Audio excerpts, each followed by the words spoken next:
What's happening, party people? I am actually back in Cincinnati, Ohio. Decided to come back, check on a couple things, take care of a couple things, take a couple days to kind of recalibrate what in the world's going on. And I had a situation in Nevada that I got pulled over for having this expired temporary registration. Now, several months ago, as I was moving around, I told myself, if I get pulled over for this registration being expired because I haven't made it back to Cincinnati yet, I'm probably going to shut it down, get that car back to Cincinnati. I don't really enjoy my visits with the police. They can be reasonable at times. Sometimes they're unreasonable. And you guys know the things I've gone through in the past year. Left Cincinnati to pick up that car with 6 people in my visit schedule. In a couple of weeks, that turned into 75 people. The tough thing about it, post-pandemic, a lot of things not quite going the way they usually did, and, car registration being one of them.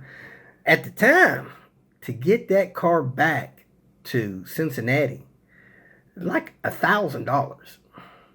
So if I would have drove the car back to Cincinnati before the registration expired and then went back out west with a car to finish up all the things I was doing, it's over $2,000. I don't know about you. $2,000 is a good little chunk of money for me just in travel expense. So, one thing led to another, and here I was out there nearly a year after I picked up that car with expired registration, and there was a police officer bored enough to pull me over and have a meeting with me. Let's call it a meeting. So I can get a form of a temporary registration. It's called a permit to transport a vehicle. I got the temporary registration from Ohio, which was, 45 days or whatever, good for that long. But you could get these permits to transport a vehicle in various states. I believe those are usually only good for 3 days. So they're not going to give you one every 3 days. They're going to give you one to get that car moved, usually out of their state. And I'm not even sure if the one I get for one state is good for the next state. Because I could get one in Nevada, get into Arizona, and boom, get pulled over. Hell, I hadn't drove 40 miles. Now I'm in Arizona, and they want to me to get one in Arizona. I don't know how long and quick that takes. I could have to get one every time I cross the state line. I'm not sure. So what I'm going to try to do is get one and drive that car beeline back to Cincinnati so I can get the registration done. And when I do that, I will likely take that car to get it painted. I got someone that's lined up supposed to do body work and paint that car. So that's what I'll likely do with that vehicle. So that's my plans.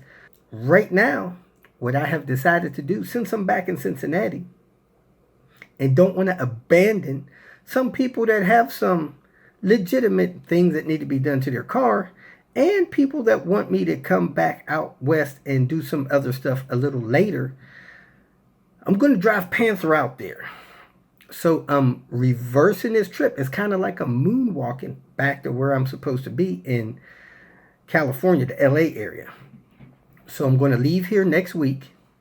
I'm going to go through Louisville, in through Memphis, Tennessee, through Little Rock, Arkansas, into Oklahoma City, then into Texas, then probably over to Albuquerque, take care of some stuff there, rearrange some storage stuff, get out of 2 storage units into 1, maybe get rid of some parts I have there, throw a lot of personal items in storage in the trash, and then go to get tools and parts out of Lemonade, go down to the Phoenix area, back over into Southern California, finish that stuff up in Southern California, then take Panther to Las Vegas area, and get the temporary moving permit for Lemonade and drive Lemonade back to Cincinnati. I don't know if that'll take a month or, month and a half. I'm not planning on that taking longer than a month. We'll see what happens. So next Tuesday, I'm leaving here, headed south.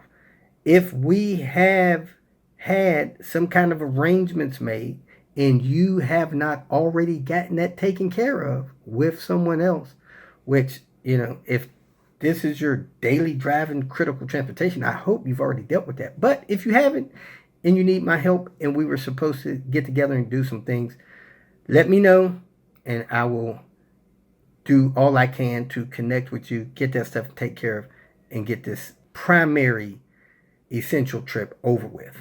Then when I get back here to Cincinnati, hopefully in a month, I'm going to do what I need to do to Lemonade to get it to the body shop so that they can clean that car up, take care of all the little dings on it, get it painted back to me. Then I'll do whatever else I need to do to get that car restored, hopefully to showroom quality.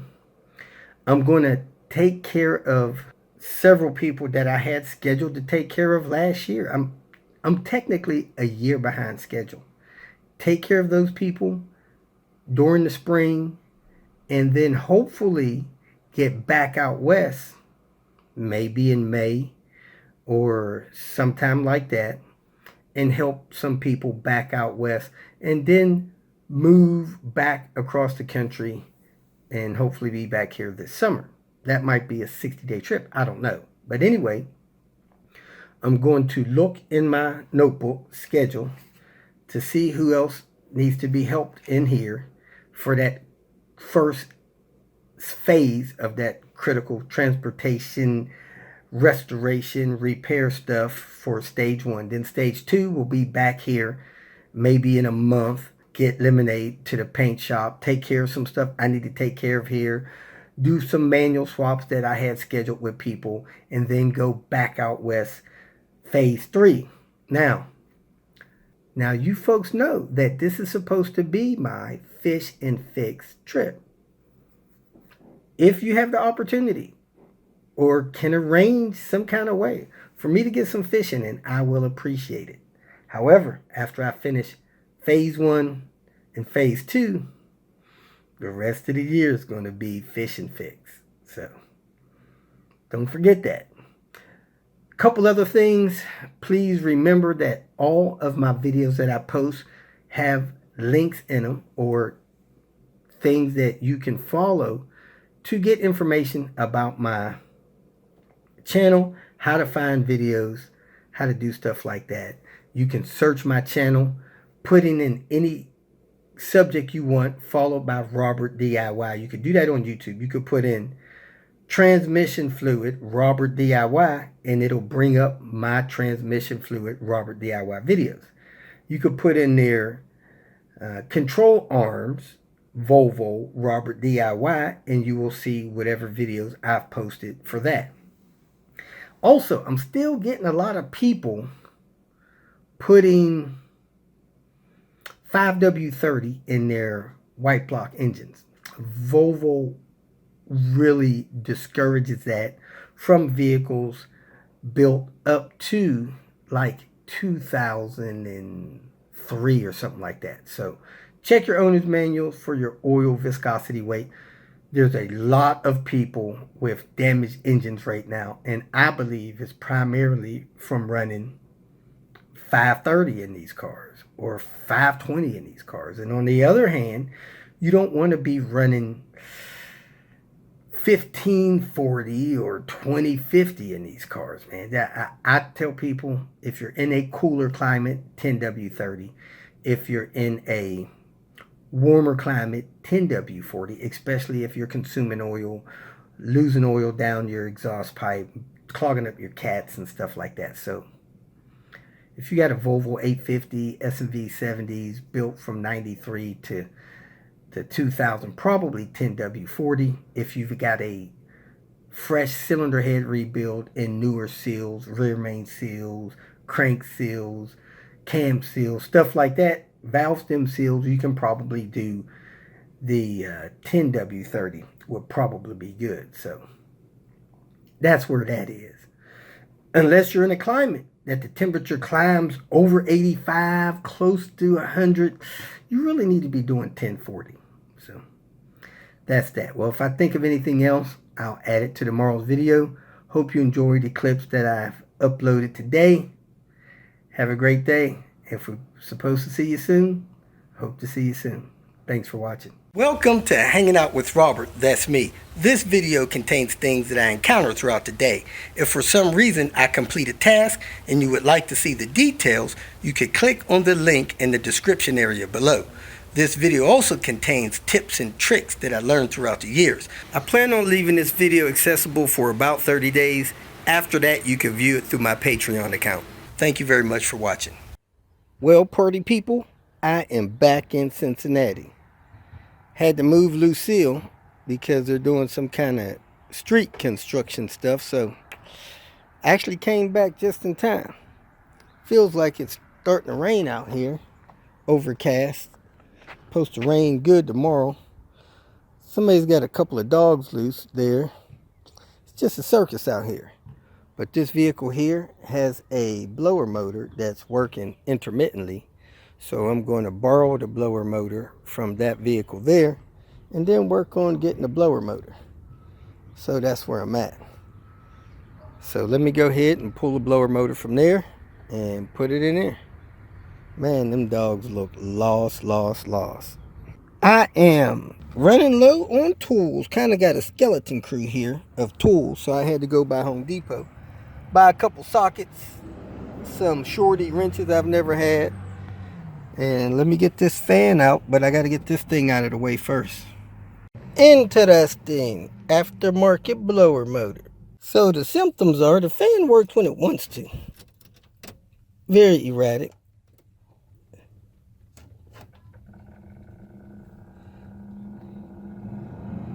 Working now, which is good. But it doesn't always work. See, now it's not working.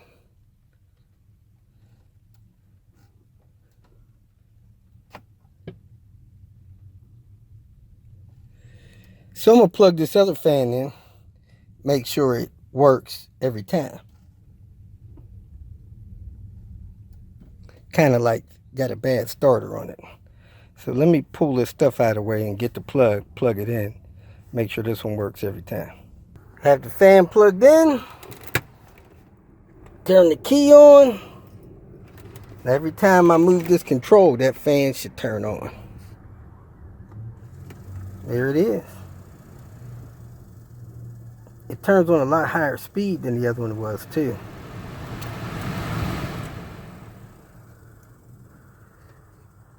We're going to try it 10 times.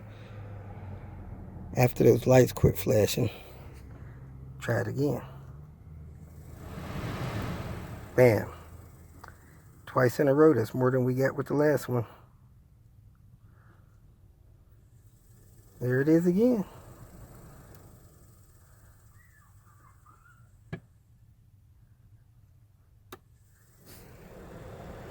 Working again.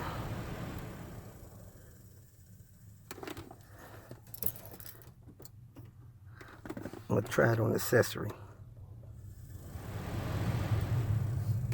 Worked every time, so I'm going to go ahead and finish installing it.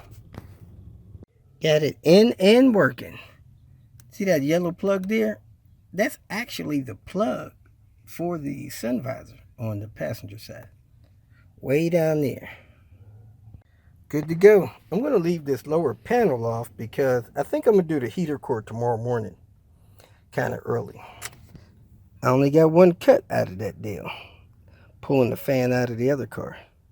And I somehow lost this Phillips screwdriver somewhere. No idea where the Phillips screwdriver disappeared to. Let's see what else we get into. Somehow this door mirror ended up on the ground, broken. So they tried to put a mirror out of a S70 door mirror in here. Didn't like the way it was plugging in.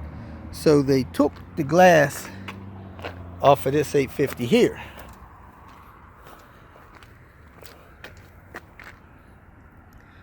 So I'm going to take the glass out of that door mirror from the S70 and put it on there. Well, I see why.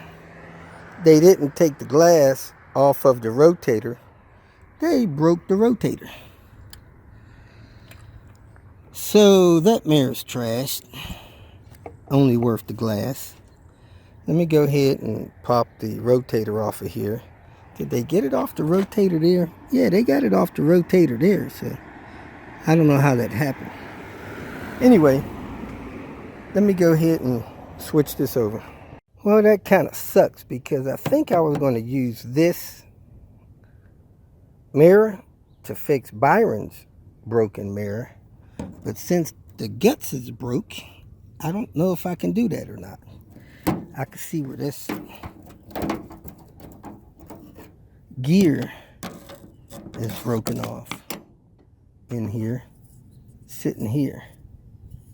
So that piece has been broken.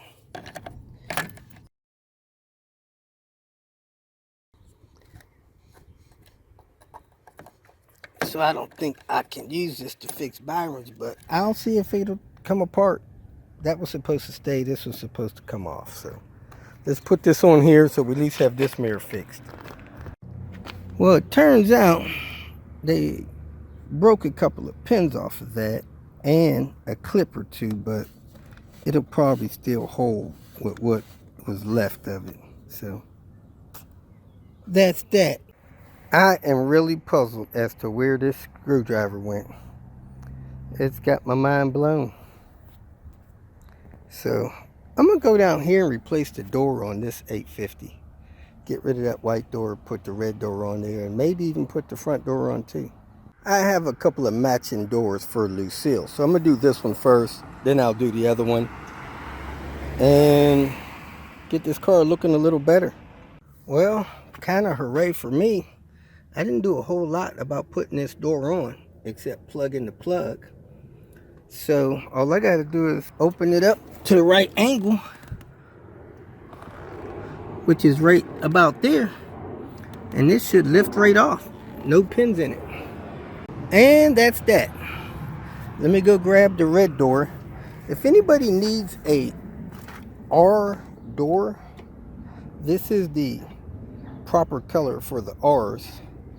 I got one here, ready to rock and roll. It even's got the bracket installed properly. Look at it. Beautiful. Closed right too. Now this door was hit originally, and I didn't realize it, but it did a little bit of damage here and inside here. So I'm gonna see if the body shop can fix that from inside here, but maybe they can't. We'll see what happens. Try to get that fixed. Oh look, I found the pins there. So let me put these pins in here and possibly even hook this back up properly, so this door can be 100% and not get damaged. I don't see that pin.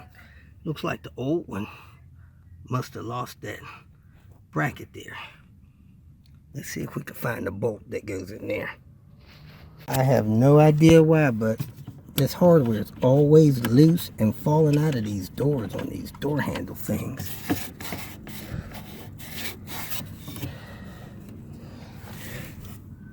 Is there one missing there? Yep, that one's missing, fell out on the ground. So I had to pull this door panel because this door check strap is destroyed. So let me get it out of the other door here. I don't know if you guys remember, but I have a whole kit, a key set for this vehicle. Unfortunately, I don't know where it is, or I'd put the proper door handle in it, because I have the doors, the ignition, the trunk, all the cylinders, glove box, everything to rekey this car. But for now, I'm gonna put the handle that it had on this door, and I'll deal with that stuff later. The door check strap from the other door is busted too. I got the door handle changed. I'm gonna go ahead and screw this pin on here so I don't lose it. IPD pin in that door panel. Toss the door panel parts in the car, and I got to do some work on the door panel, but it's getting dark out here, so I'm gonna do this stuff later. Another day. Oops. Well, it fell to the floor at least. Get this IPD pin. Looks like a normal bezel there. It don't look IPD.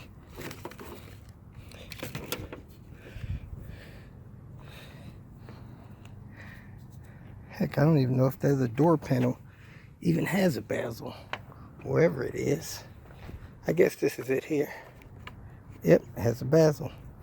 Because it had that speaker on there.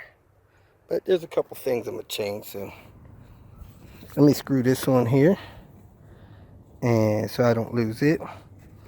Put the door pull on there. I tighten those screws up, and I'm going to take everything I need off of that other door panel. Do-do-do-do-do-do-do.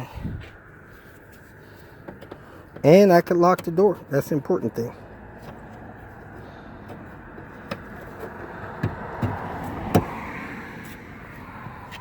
Let me go ahead and lock the doors and grab my tools. Get ready for my trip to Louisville tomorrow. Maybe I'll find a black car in the salvage yard so I could get some parts for John. Well, what do you know? This actually was a 609 door, like the rest of the car, but it was clear coated. So it didn't look like a 609. It just needed the rest of the car to be polished for it to match.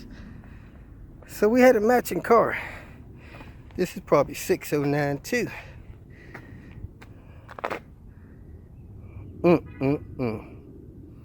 Well, let me go ahead and close it up for tonight.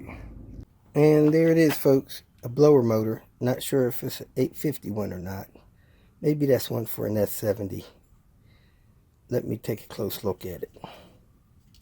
Yep, blower motor for an S70. I still got to find the one for the 850 or buy another one.